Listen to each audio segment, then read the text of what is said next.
اس نے ہمیشہ سوچا کہ زینڈر صرف ضدی اور عجیب ہے، مگر یہ منظر، یہ الفاظ، اس نے اس کے دل کو چیر ڈالا۔ پروین نے دھیرے سے کہا، زینڈر یہ ممکن نہیں، دوسرا دل قبول نہیں کرے گا، جسم اسے رد کر دے گا۔ زینڈر نے تیوری چڑھائی، کیسے ممکن ہے؟ دل تو دل ہے، سب ایک جیسے ہوتے ہیں۔ اس نے پنجرا کھولنے کے لیے ہاتھ بڑھایا، جلدی کھولو ورنہ دیر ہو جائے گی۔ اسی لمحے بٹر سکاچ نے کمزور سی آواز نکالی، یہ آواز زینڈر کے جسم کو سخت کر گئی۔ اس نے اچانک پروین کی طرف دیکھا اور چیخ کر کہا، کیا اسمتھ اور مہدی اتنے طاقتور نہیں؟ انٹی کو بلا لے، انٹی بٹر سکاچ کو بچا سکتی ہے، اگر وہ نہیں آئی تو اسے مار دے۔ زینڈر کی آنکھوں میں جنون ابھرا تھا۔ پروین نے آگے بڑھ سر پر ہاتھ رکھا، زینڈر میں ہی انٹی ہوں۔ یہ سن کر زینڈر کے قدم جیسے زمین میں گڑ گئے، وہ ہکا بکا رہ گیا۔ آپ انٹی ہیں، ممی جلدی کریں اور بٹر سکاچ کو بچائیں۔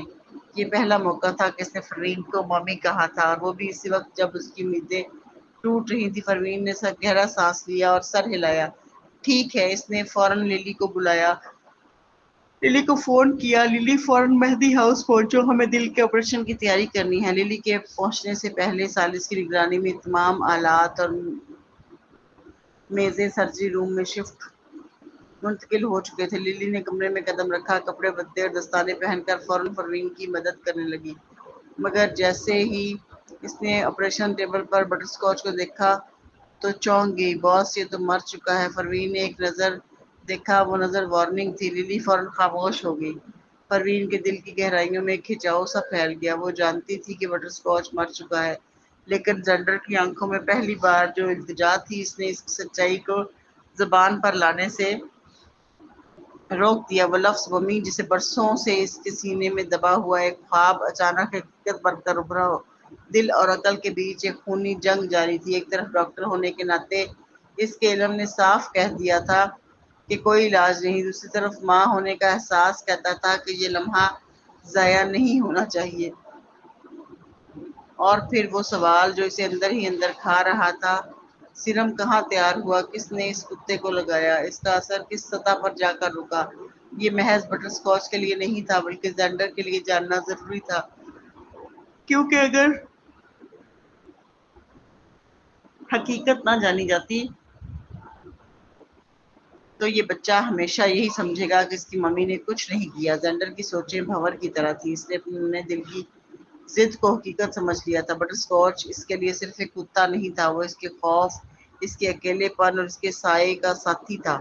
جب اس نے ممی کہا تو وہ لفظ اس کی زبان سے نہیں، اس کی روح سے نکلا تھا، ایک سہارا، ایک یقین جسے وہ برسوں سے ترس رہا تھا۔ اب اس کے اندر صرف ایک ہی سوال دہائی دے رہا تھا، اگر انٹی یعنی ممی سب کچھ جانتی ہیں تو پھر وہ بٹر سکاچ کو کیوں نہیں بچا سکتی؟ کیا مہدی اور اسمتھ خاندان کی طاقت بھی نہ کافی ہے؟ آیا یہ سب ایک جھوٹ ہے؟ کیا وہ بٹر سکاچ کی ساکت آنکھوں پر ٹکا رہا؟ خوف اور غصے کی ملی جلی لہر اس کے اندر بہتی رہی۔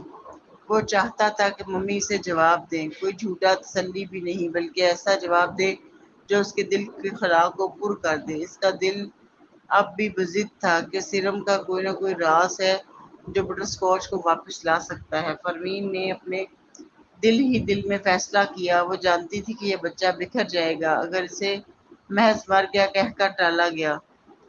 اسے سچائی ڈھونڈنی ہوگی، اسے یہ جاننا ہوگا کہ سیرم نے کس مرحلے پر فیل کیا۔ اگرچہ بٹر سکاچ کے لیے دیر ہو چکی تھی، مگر زینڈر کے لیے دیر نہیں ہوئی تھی۔ ماں ہونے کے ناطے یہ اس کا پہلا امتحان تھا، ڈاکٹر ہونے کے ناطے شاید سب سے کٹھن۔ کمرے میں سب کو باہر بھیج دیا گیا، صرف کونے میں ایک بچہ کھڑا رہا، زینڈر۔ وہ چاقو ہاتھ میں تھامے، آنکھوں میں جمی ہوئی خون آلود منظر دیکھ رہا تھا، بغیر کسی خوف کے۔